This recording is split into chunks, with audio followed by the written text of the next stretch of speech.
just going to cut those wires because that top one we're going to do away with. It's hard to work up underneath here. I'm just going to snip this off. I don't want to get too far away from there. Okay, so much for that.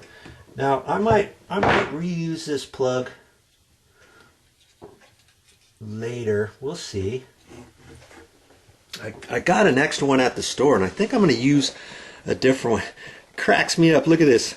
They got a ground screw. They got a little ground pigtail wire that goes into the back of this on the neutral side, and they put it into a little hole there, and in their mind they grounded the outlet. And I don't know if that's something that would ground an outlet or not. If you know, let Video Joe know.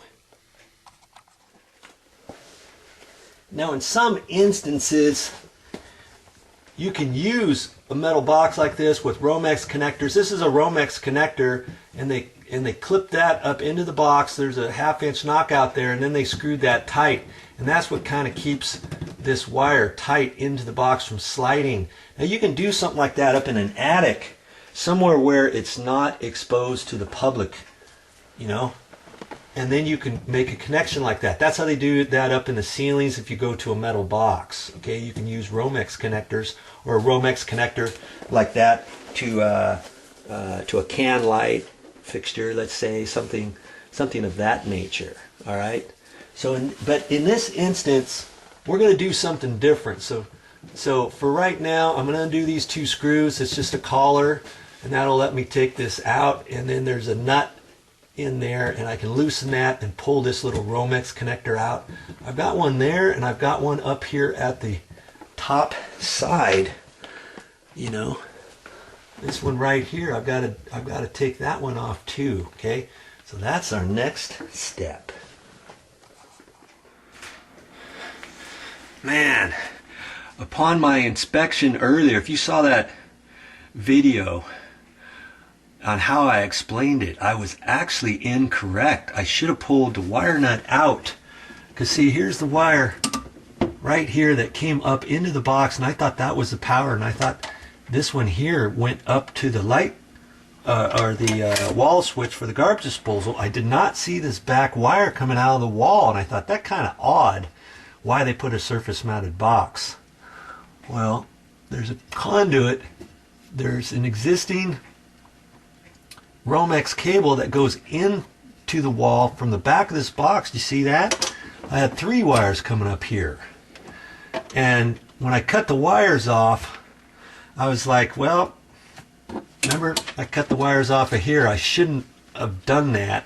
I could have gained about 1 inch or so, because this wire here I thought went up to the wall switch, and now my wires are kind of short coming into the box.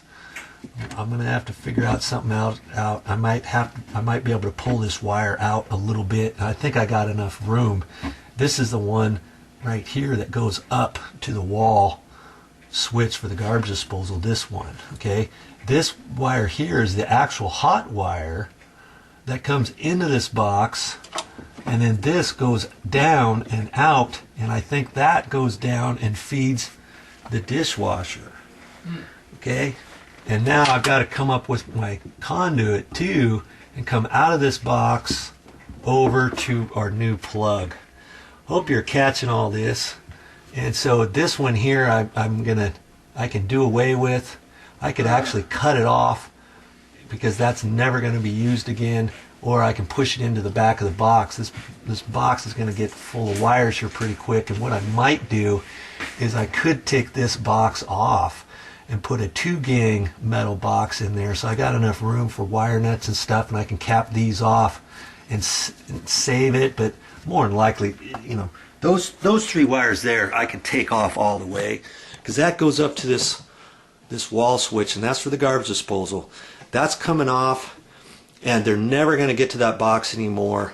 This Formica is actually going to come off, and there's going to be a granite backsplash there, so that's never going to work again. Okay, so what I can do is the wire, this wire that actually comes into the box, I can cut it off and then I can shove it back in the wall, because nothing, it's not going to be hot anymore or anything. Okay, so I think I could do that, and this box isn't going to be packed with wires any more than it was before. You know, I'll still have 3 sets of wires coming through here, and I could still hook it up. I'm going to have a couple wire nuts in there and stuff, and the box is going to get kind of full. So I'll have to think about that. It's lunchtime now, and if I end up going to the store, I could get a 2-gang box and stick that here, and I might just do that, and that might give me a little bit more room here because the box is going to be moved over a little bit.